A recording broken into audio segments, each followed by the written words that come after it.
Kompetisi dan pameran fotografi DKI Jakarta diadakan kembali dengan tema Jakarta Baru.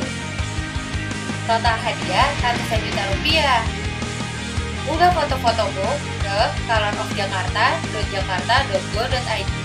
Batas waktu pengiriman sampai dengan 31 Mei 2014. Info dan pendaftaran kunjungi www.jakarta.go.id.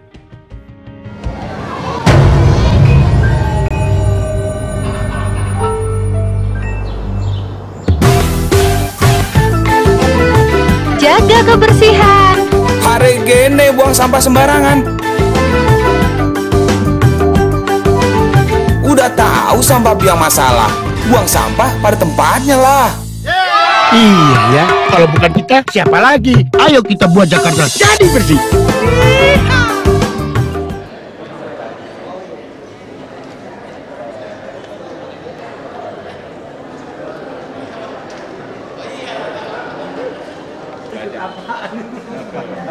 Saya dekat sini tadi abang. Ini Pak Haris.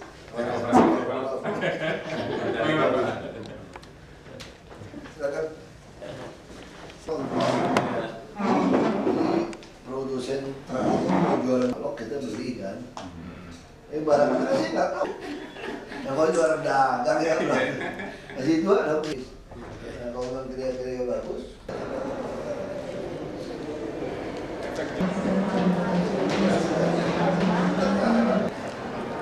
Wakil Gubernur Provinsi DKI Jakarta tiba di Balai Ageng.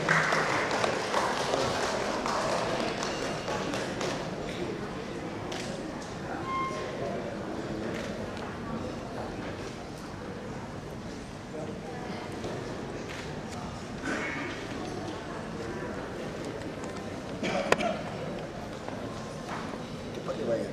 Baru setahun mas saya nyawarin lagi. Setahun lagi.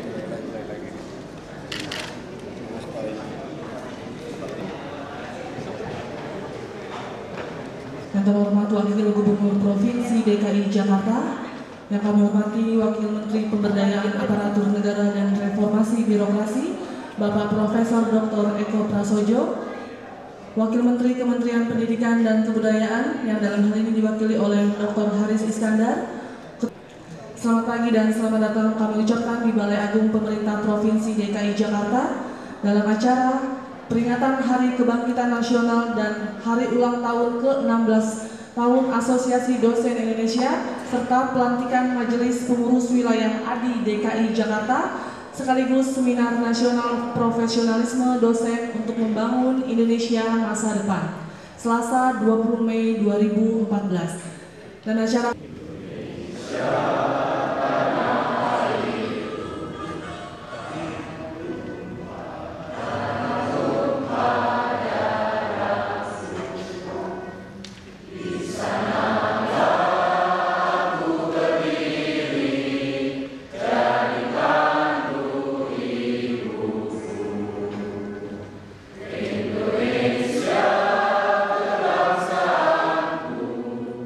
Bangsa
Assalamualaikum warahmatullahi wabarakatuh.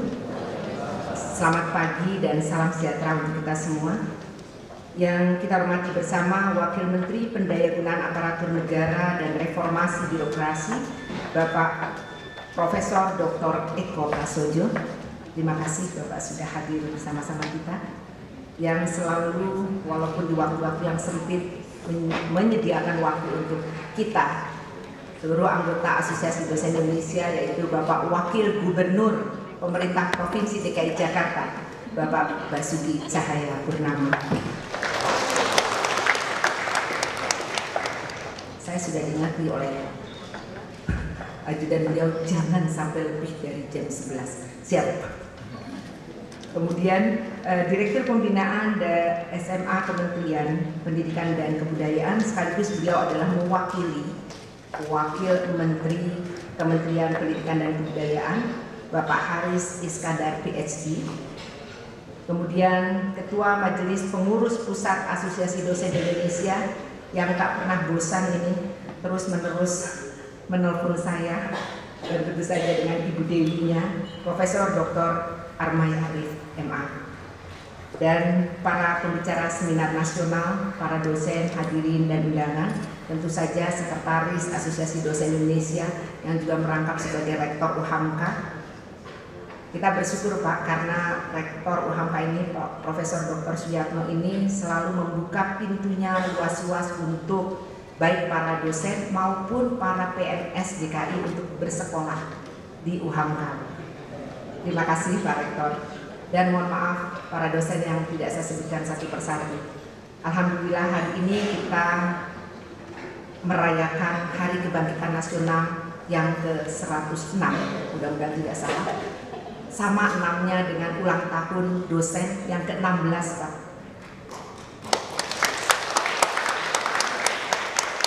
Kalau Pak Haris bilang usia 16 tahun itu kelas 2 SMA atau kelas 1 SMA, lagi mengkal-mengkalnya. Mudah-mudahan semangat dari usia 16 tahun ini membuat kita makin semangat untuk mencerdaskan anak bangsa. Hari ini kita ada beberapa kegiatan Pak dalam rangka hari ulang tahunnya, yaitu yang pertama seminar nasional yang mengambil tema profesionalisme dosen untuk membangun Indonesia masa depan. Hari ini dengan keynote speech-nya adalah Bapak Wamen. Terima kasih Pak Wamen, Bapak Profesor Dr. Eko Prasojo.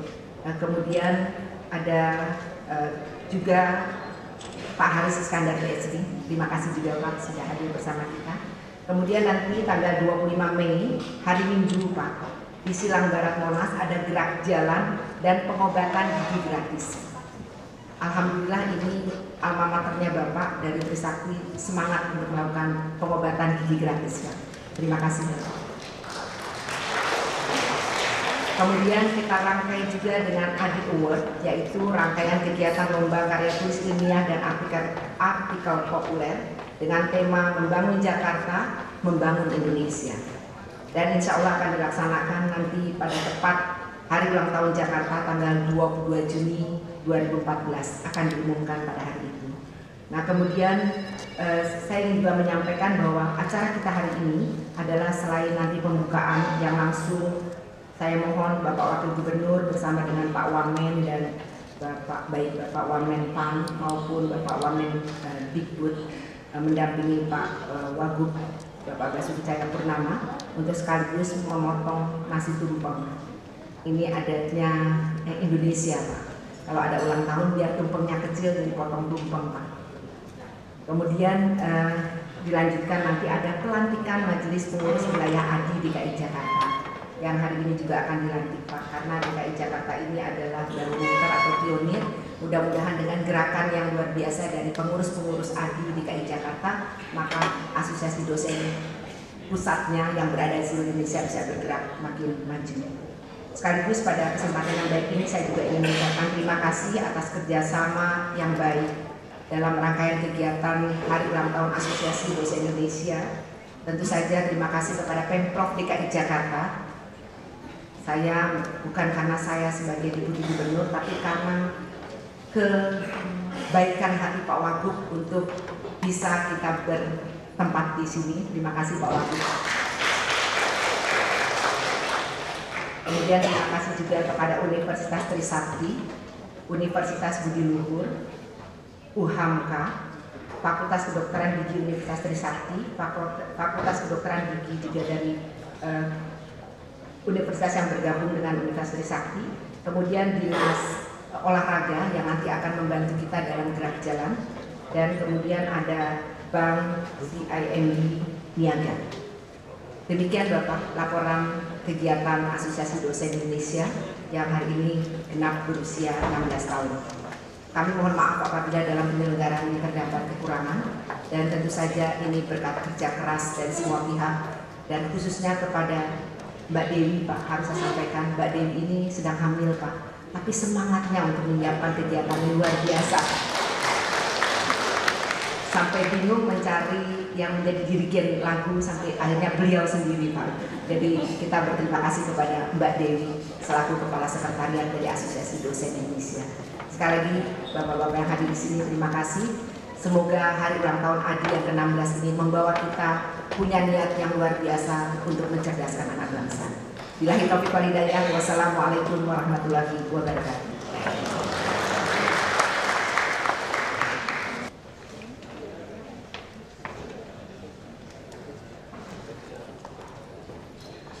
Dan selanjutnya sambutan Ketua Majelis Pengurus Pusat Asosiasi Dosen Indonesia kepada Bapak Profesor Dr. Armay Arif MA, kami persilakan.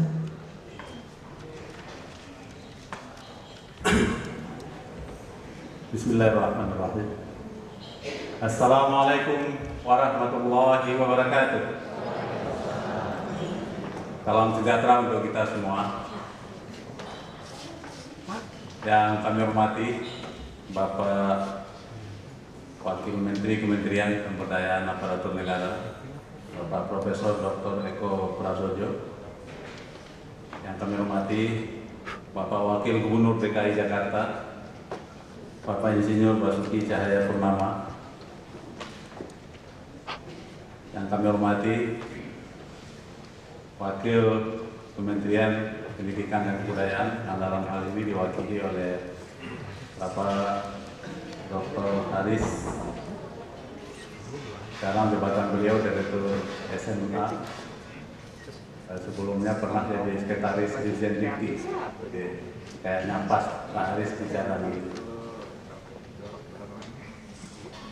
Dan yang saya banggakan, teman perjalanan seperjuangan Profesor Dr. Silviana Murni sebagai Wakil Ketua Umum MPPAI.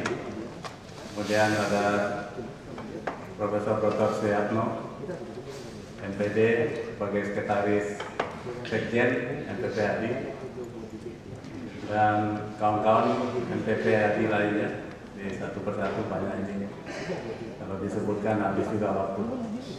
Kemudian Ketua MPWAI DKI Profesor Dr. NTS Hari, juga ada hadir ketua-ketua dari Indonesia lainnya. Ada tadi dari Ambon Profesor Latun Kristina, ada dari Sulawesi ini Profesor Azhar.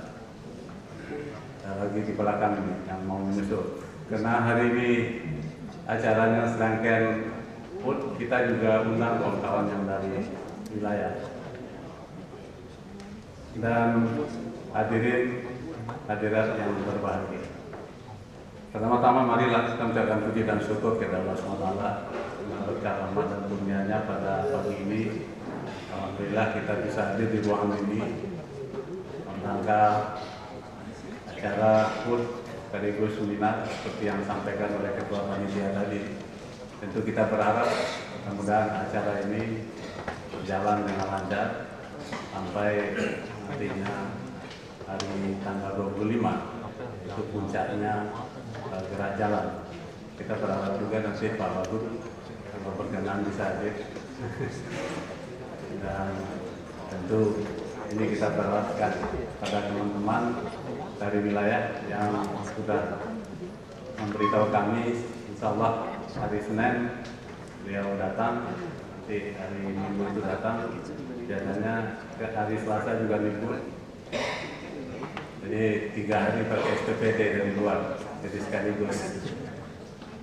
Bapak Ibu sekalian, apa yang disampaikan oleh Ketua Panitia tadi, Adi ini memang umurnya sudah 16 tahun. Ibarat manusia itu sudah remaja, umur kelas 2 SMA. Insyaallah tahun depan itu 17 tahun.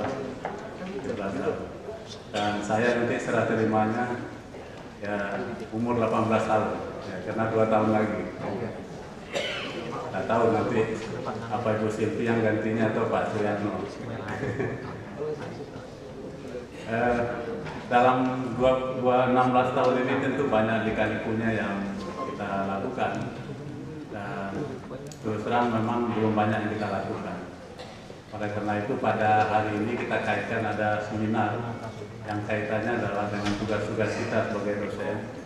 Kita mau curhat ini dengan Wamendikbud, dengan Menpan, terutama tentang masalah-masalah dosen yang kaitannya dengan jumlah kuantitatif, di samping juga masalah kenaikan pangkat, dan apakah pangkat yang bukan guru besar mulai dari asisten sampai level kepala. Nah ini juga bermasalah. Oleh karena itu nanti kita minta kepada Menpan untuk menjelaskan ini bagaimana supaya kenaikan pangkat ini jangan menghambat yang kaitannya dengan kualitas dosen dan juga kualitas perguruan tinggi. Salah satu contoh misalnya sekarang diwajibkan dosen-dosen untuk naik pangkat harus lulus TOEFL dan TOEFL. Kita mendukung, memang itu adalah dalam rangka meningkatkan kualitas. Tapi apakah tidak sebaiknya bertahap? Ya, kawan-kawan kita yang sudah lama jadi dosen, bagaimana kalau itu diloloskan, tapi untuk yang baru diperlakukan peraturan yang baru misalnya. Nah, ini mungkin ini diinginkan oleh teman-teman. Bagaimana kira-kira teman-teman setuju?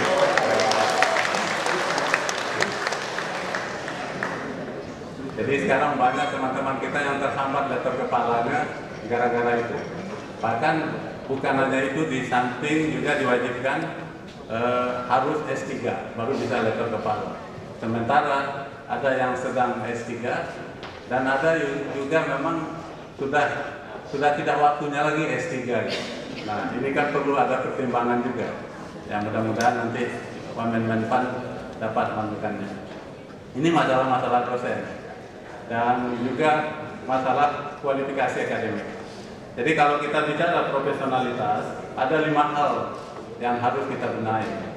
Pertama, masalah kualifikasi akademik. Yang kedua, masalah kualifikasi kompetensi. Dan yang ketiga adalah masalah sertifikasi. Dan yang keempat, masalah sehat jasmani dan rohani. Dan yang kelima adalah dosen profesional mampu memahami tujuan pendidikan nasional. Itu diatur dalam Undang-Undang Nomor 14 Tahun 2005.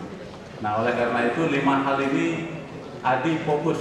Pertama, kita minta kepada pengurus wilayah, mudah-mudahan pengurus wilayah ini langsung bergerak untuk membenahi 5 hal ini.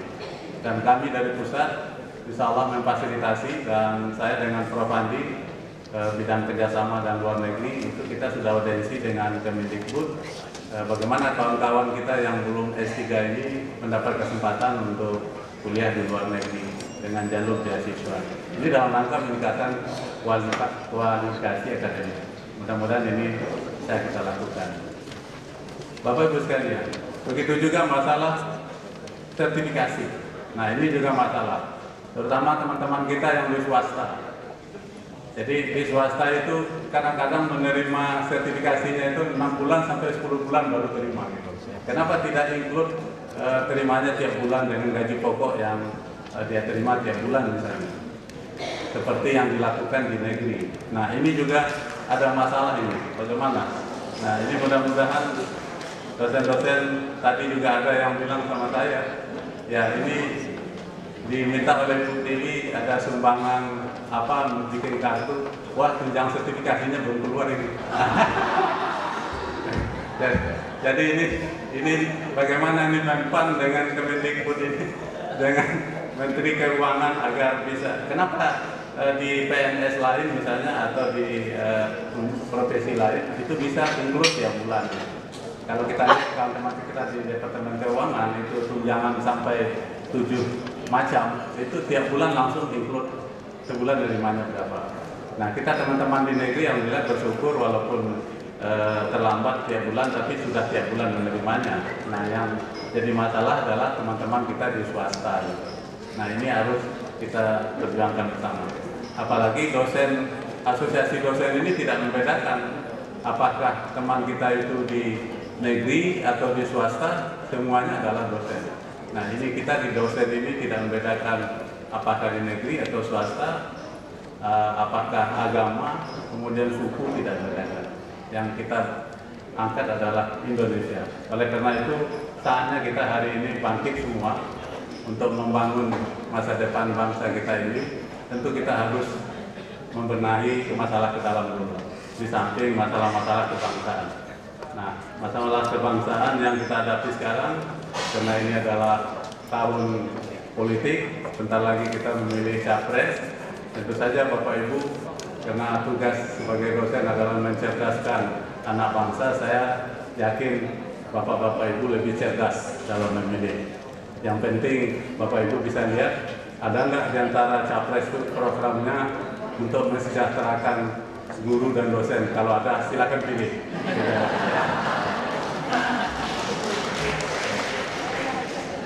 Saya pikir itu sambutan saya, dan terima kasih Pak Wakil Gubernur dan Bu Silvi dan kawan-kawan memfasilitasi dan bekerja keras dalam melaksanakan acara ini. Dan atas nama pengurus kami mengucapkan terima kasih dan mohon maaf jika kurang. Wabillahi taufiq wal hidayah. Assalamualaikum warahmatullahi wabarakatuh.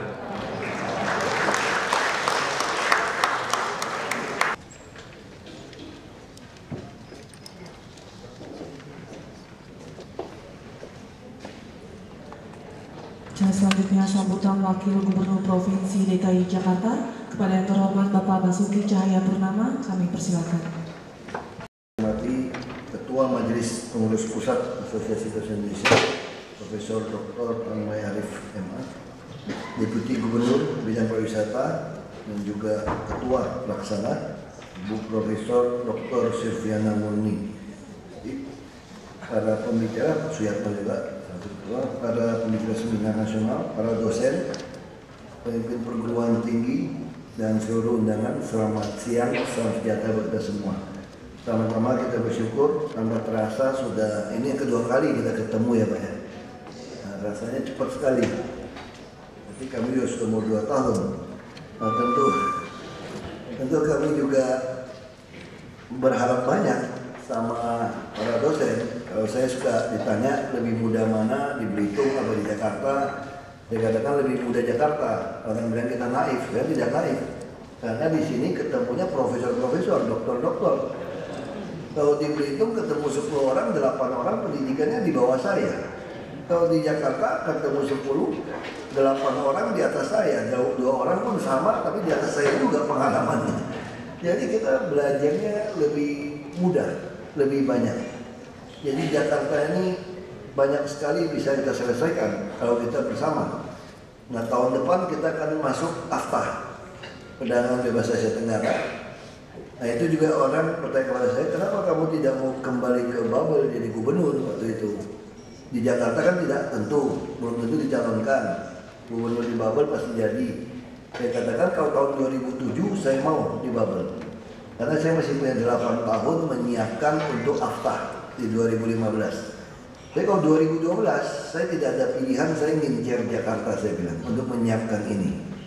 Nah di persaingan kita hari ini bukan persaingan antar dosen, persaingan antar universitas, tapi kita persaingan sudah bicara Asia Tenggara.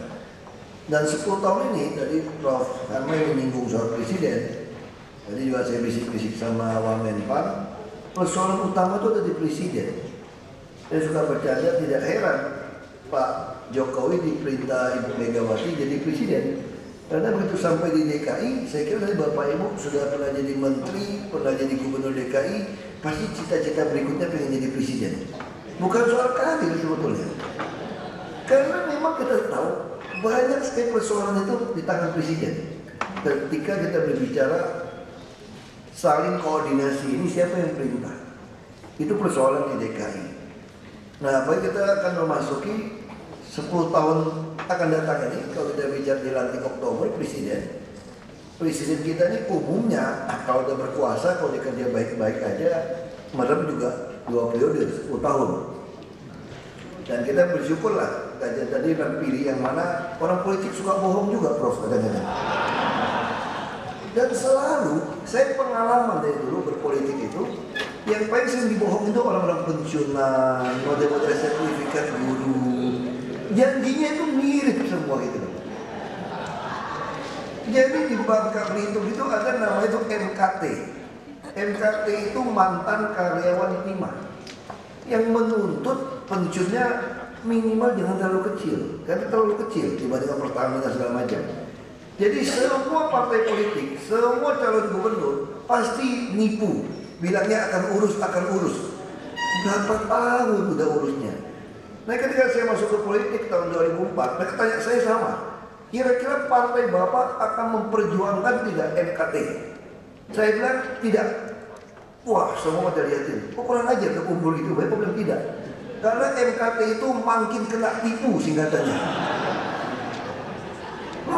Mereka agak marah sama saya, termasuk tim sukses saya.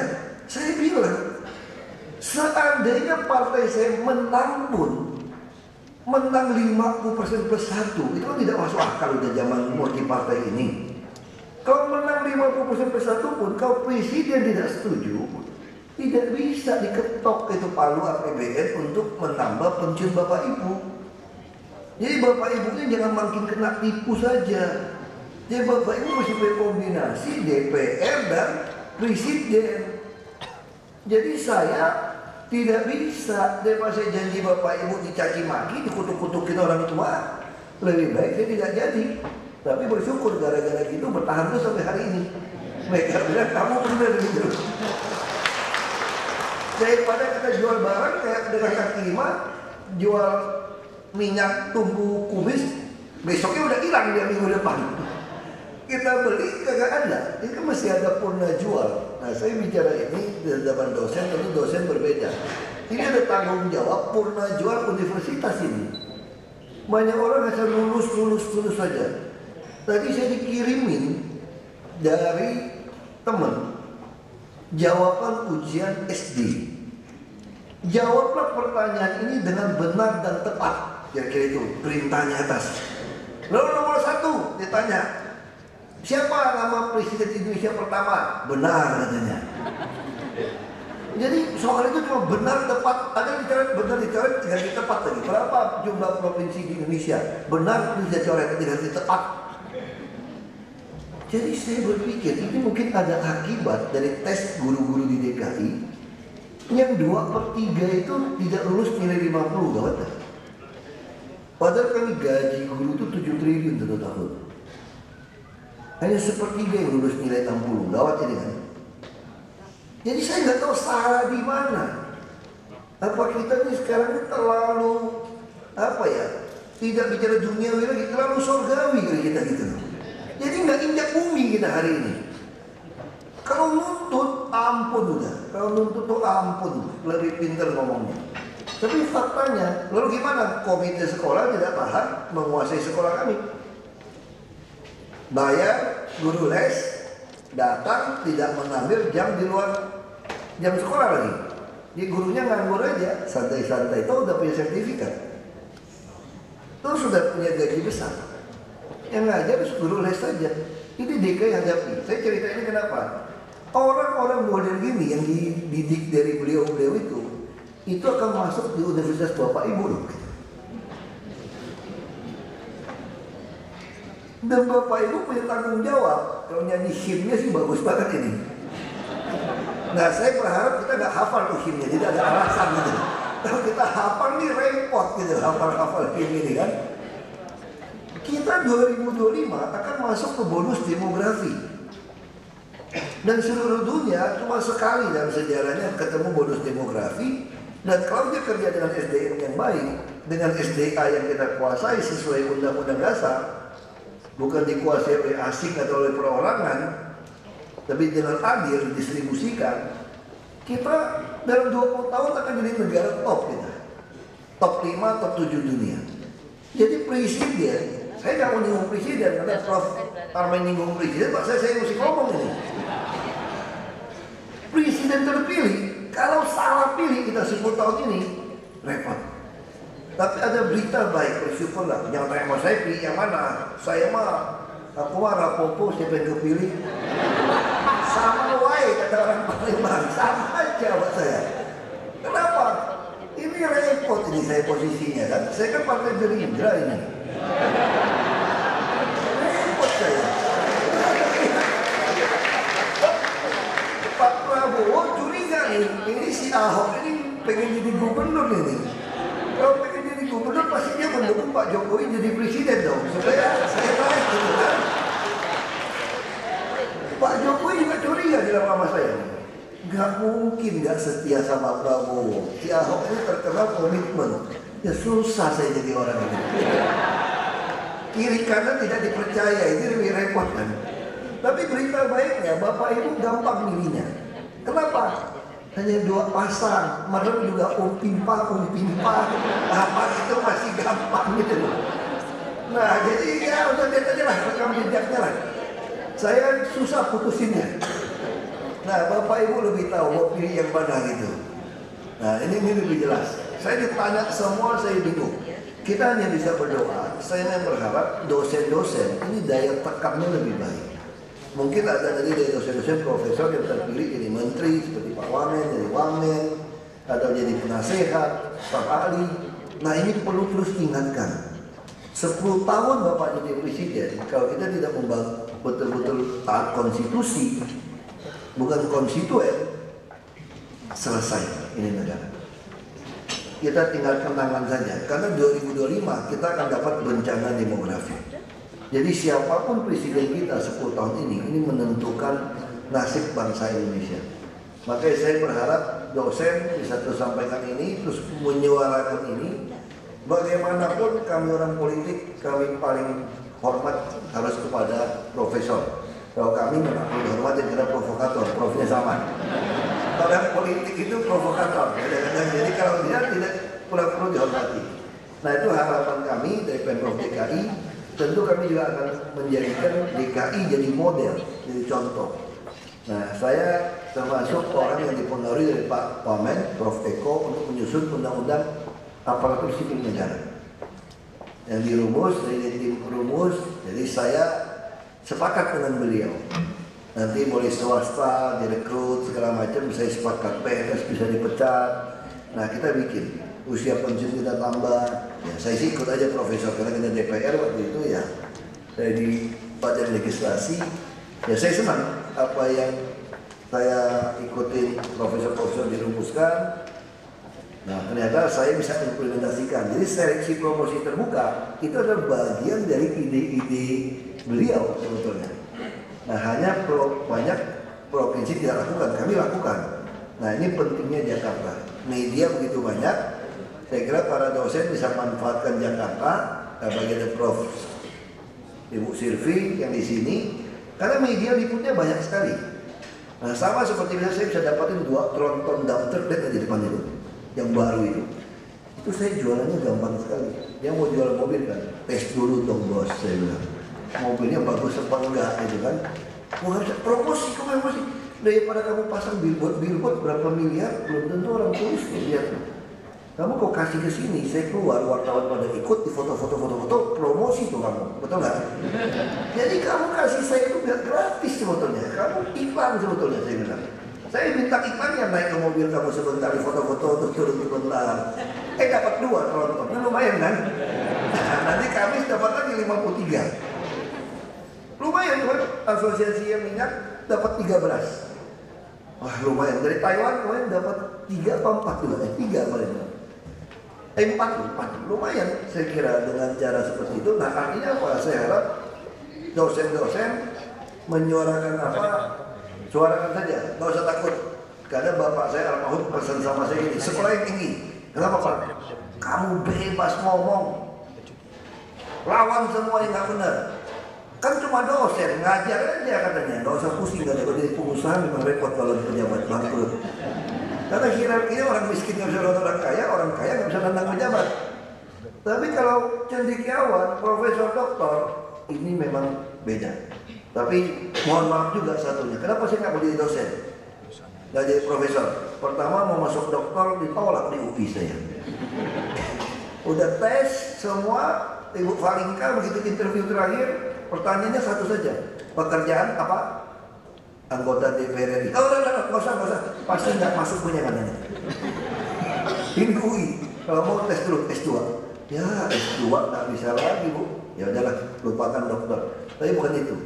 Dalam filsafat Tiongkok, yang paling mulia itu karena itu bukan jadi dosen, bukan jadi pedagang, tapi jadi pejabat. Karena pejabat menentukan nasib orang banyak.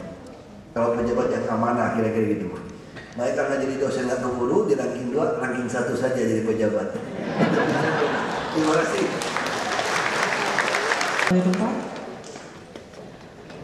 Selanjutnya penyerahan plakat dari perwakilan Universitas Trisakti. Ada semua.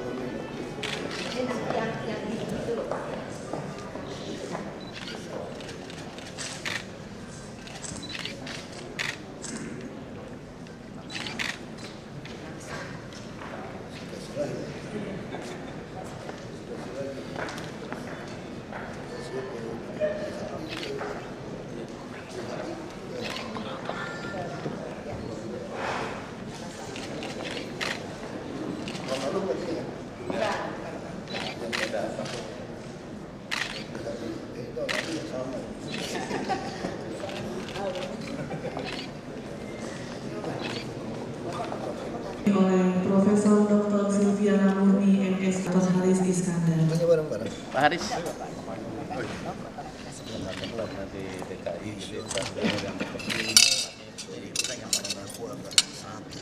Kenapa Pak? Tangan aku sakit. Sorry. Mohon maaf ini. Masih kena spend. Udah lumayan pencet BBM Pak.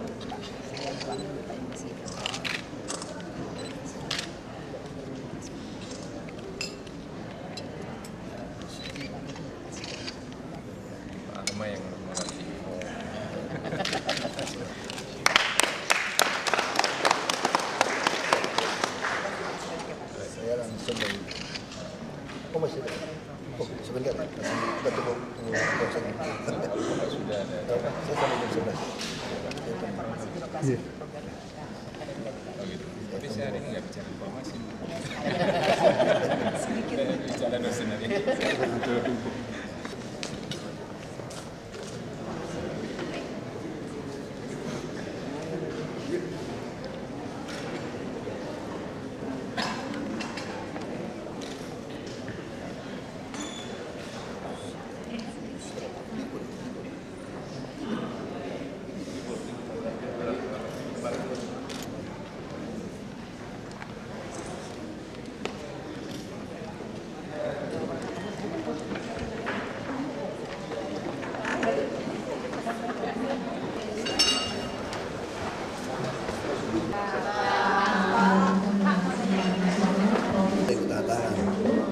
Kita pengen pastikan semua pool yang Transjakarta di PMP-kan ke mereka. Terus kita pengen kan tidak ada pembelian bus lagi, dia harus minta operator-operator lakukan investasi. Mereka mau pakai merek apapun urusan mereka. Toh kita bayarnya per kilometer aja. Jadi kalau dia rusak berapa kali tentu kita akan coret. Ya dan kamu juga mesti ada standar-standar yang kita pengen supaya lebih gampang. Itu sih. Terus dia juga akan mungkin nggak beli, akan model sistem leasing.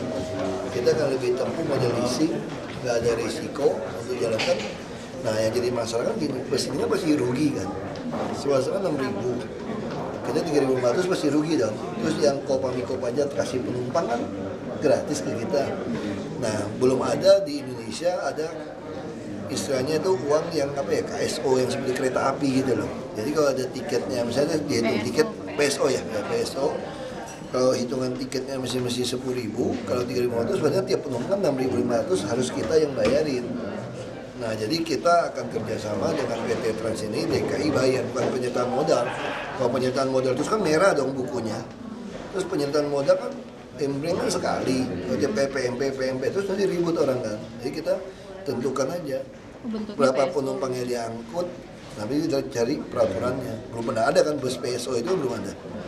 Undang-undang juga nggak ada. Tapi justru kalau nggak ada, gampang kan, cari aja. Kalau ada repot, kalau nggak ada ya kita cari kan. Yang nggak boleh dicari kan firman Tuhan diciptain ya. Pak, terus targetnya ke depan apa sih Pak dengan PT Transportasi? Targetnya itu lebih profesional penanganannya. Dan kita mau gabung dengan kereta api. Jadi nanti tiketing semua gabung dengan kereta api. Dia penumpang kereta api begitu turun langsung naik Transjakarta pun nggak bayar lagi. Kapan tuh Pak target? Ini lagi kita harapkan kalau dia masuk berarti bisa awal tahun. Karena baru awal tahun murni dipegang oleh PT.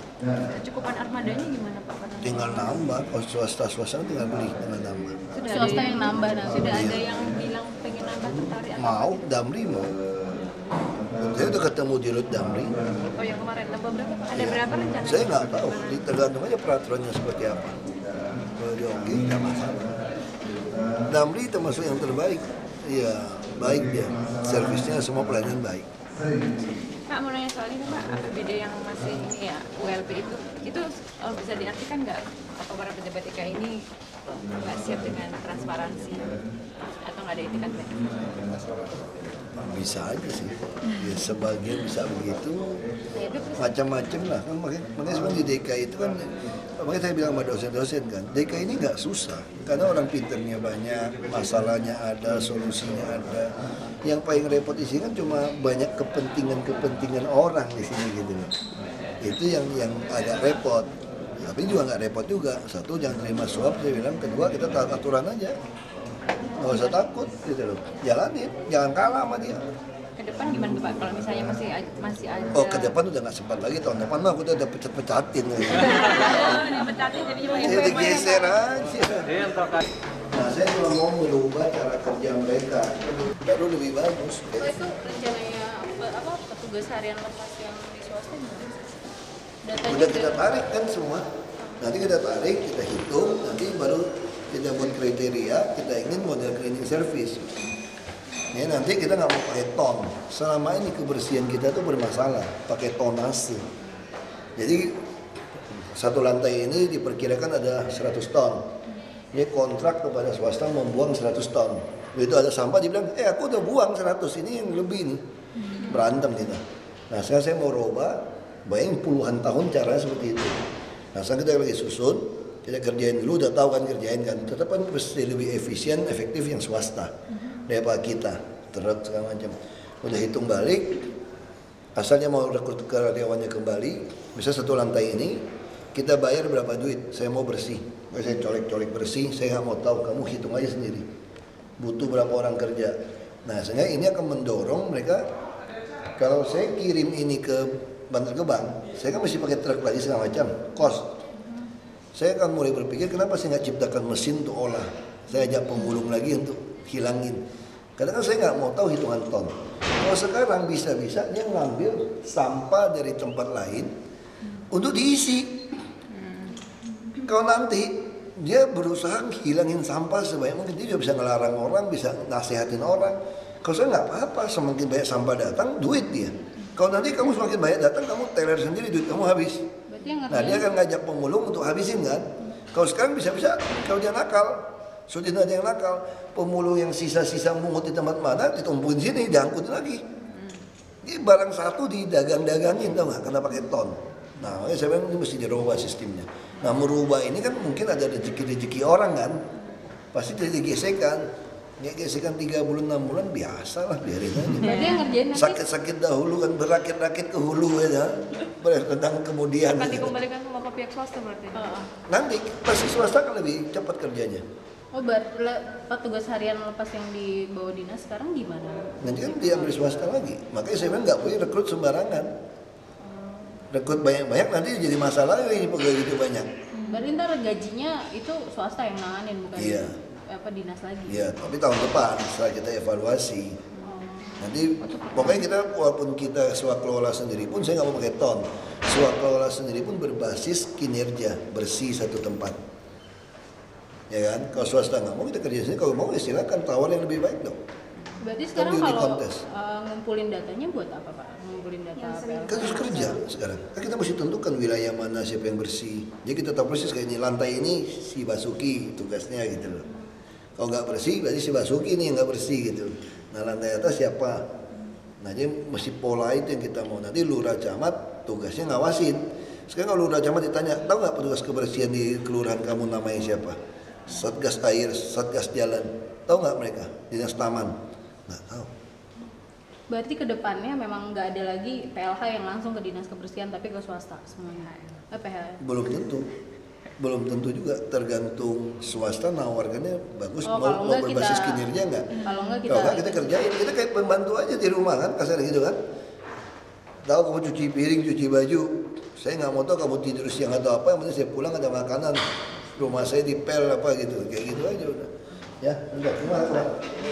Nggak tahu sekali. Kita sebetulnya tuh JPO tuh mau ditiadakan semua, nggak ada lagi JPO. Namanya mau tunggu MRT, karena mau gali bawah kan mesti bareng kan.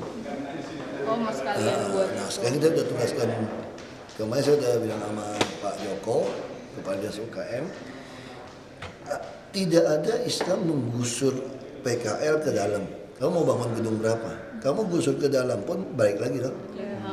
Nah sekarang tinggal Anda bagi trotoar mana siapa tanggung jawab jualan. Tapi orang boleh lewat. Di taman mana siapa tanggung jawab. Tapi kalau di jalan raya saya sikat kamu. Baru cukup bagi kan? Melanggar perda juga Pak. Kalau melanggar perda sekarang juga perda dilanggar nggak ditegakkan juga. Kan lucu kan? Diatur aja Pak Yason. Lebih baik diatur di luar negeri. Coba kamu upload ke YouTube. Mau di Italia, di Prancis juga gedung baru, depannya juga trotoar ada PKL-nya. Singapura juga Orchard Road ada PKL-nya. Cuma di Vietnam semua ada. Cuma kalau kamu ada sampah, kamu dicabut nggak bisa. Kamu ada bed.